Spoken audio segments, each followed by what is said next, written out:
Para falar sobre o conceito de tecnologia e tecnologia educacional, o autor, a princípio, pontua a própria concepção do que seria conceito, que, de modo geral, poderia ser definido como a formulação de uma ideia que o indivíduo concebe através do pensamento sobre algo ou alguém.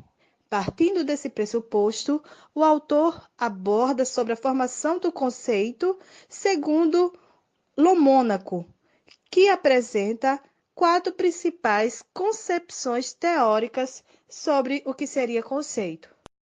Comecemos com a concepção clássica, que é a mais antiga. Tem como característica a existência de atributos ou particularidades presentes entre os membros de determinada categoria. Ou seja, o ser humano constrói essa representação mental a partir dos pontos em comum existentes em todos os membros. Como exemplo, imaginemos um objeto motorizado que possui rodas, é movido a combustível e serve para se locomover. A mente logo seleciona um automóvel. Enquanto isso, na visão prototípica, é possível negar os atributos que definem uma categoria e apenas focar nas características mais frequentes e de fácil acesso mental. Ou seja, o ser humano seleciona uma representação mental e esta imagem torna-se o protótipo da categoria no nosso arquivo mental. Podemos exemplificar da seguinte forma. Pense no meio de transporte. Facilmente você veria carro, ônibus, navio e até avião. E raramente o pensamento mostraria a carroça ou o cavalo. Na visão dos exemplares, o conceito é formado a partir de categorias que são representadas por um ou alguns exemplos individuais representativos. Por exemplo, um professor que ao longo de sua vida teve muitos alunos estudiosos acabará tomando esse exemplo para representar o conceito de um bom aluno. Na concepção teórica, a formação de novos conceitos não ocorre de uma forma superficial e imediata, mas sim a partir de pressuposições denominadas teorias ou modelos. Ainda segundo Lomônaco, um conceito se forma quando se leva em consideração os aspectos definidores e não apenas os característicos.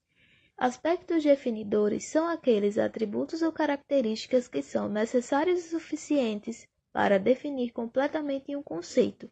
Já os aspectos característicos é o conjunto de atributos que são comumente associados à maioria dos membros de uma categoria, mas não necessariamente a todos. De acordo com Piaget, o conceito vai além, sobrepõe a própria definição.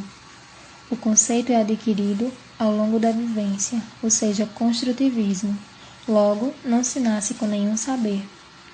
O que quer dizer que a partir de nossa interação com o meio, o nosso biológico assimila-se ao objeto, que traz por sua vez o saber.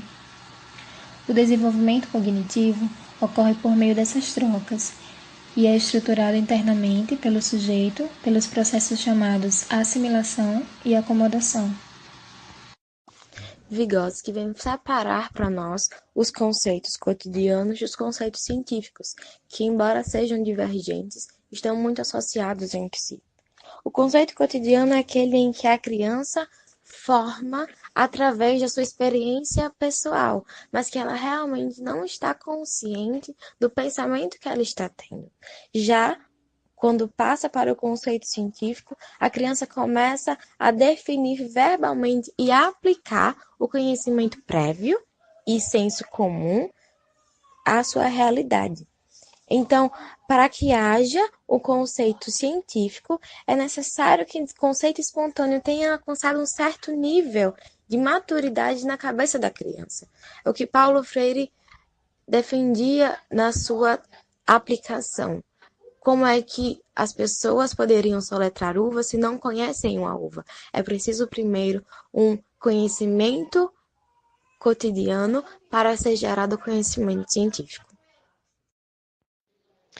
Fazendo um breve resumo do texto, com os tópicos histórico da evolução da tecnologia e conceito de tecnologia, percebemos que Kensky, ele pontuou que o homem, a fim de buscar meios para a sua sobrevivência, ele começou a utilizar os recursos encontrados na natureza, como as pedras, os galhos, os troncos de árvores, os ossos, e ele utilizou esses materiais para a produção de armas, a fim de ajudar na sua sustentabilidade e na perpetuação da espécie. Foi na Idade da Pedra que o homem descobriu a metalurgia, usando o cobre e o ouro, que já tinham sido descobertos anteriormente, para a fundição. E em seguida a essa descoberta, o homem misturou o estanho com o cobre, dando origem ao bronze. E dando continuidade a essa evolução de tecnologia, no século XX começou a aparecer os primeiros computadores. Isso tem no texto, de acordo com Ligori. Não podemos dizer uma data certa de quando começou a tecnologia, pois desde a criação do homem que a espécie foi evoluindo e, consequentemente, as formas e maneiras de aprimorar as técnicas para a sua sobrevivência. O texto fala também que cada época tem sua particularidade e a descoberta de algum elemento que favorecesse a tecnologia para aquele determinado tempo. Kinsky pontua que muitos produtos ou materiais que são utilizados hoje em dia não são considerados como tecnologia por muitos indivíduos.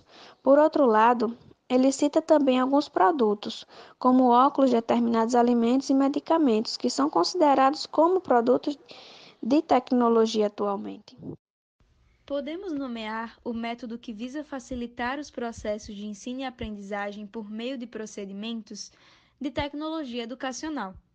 Pensar a tecnologia no ensino não é pensar nos métodos recentes, mas sim reconhecer o perpassar tecnológico de cada época histórica, a tecnologia do giz e da lousa e do livro didático, por exemplo. Na realidade, o problema não está em aplicar a tecnologia no ensino, e sim em aplicar os atuais métodos tecnológicos de ensino e os atuais meios eletrônicos de comunicação. Por muito tempo, a tecnologia educacional era vista como sinônimos de recursos didáticos, ou seja, o aprendizado se limitava a livros, textos manuais ou ao próprio quadro negro. Apesar do desenvolvimento dos meios de comunicação e das mudanças nas sociedades, o campo educacional ainda se restringe. A forma como o professor dá sua aula, por exemplo, continua do mesmo modelo que nas décadas anteriores. Só de pensar em sala de aula, já associamos aos alunos sentados, em postura, enquanto o professor está à frente, aplicando os conteúdos. Chato, né? Sem troca de informações. Precisamos pensar numa maneira para reverter esse modelo. O uso das tecnologias na educação é complexo, havendo pontos positivos e negativos, como em todas as revoluções. Entretanto, se faz necessário o estudo sobre elas e das suas múltiplas formas de aplicações, procurando caminhos para favorecer o aprendizado.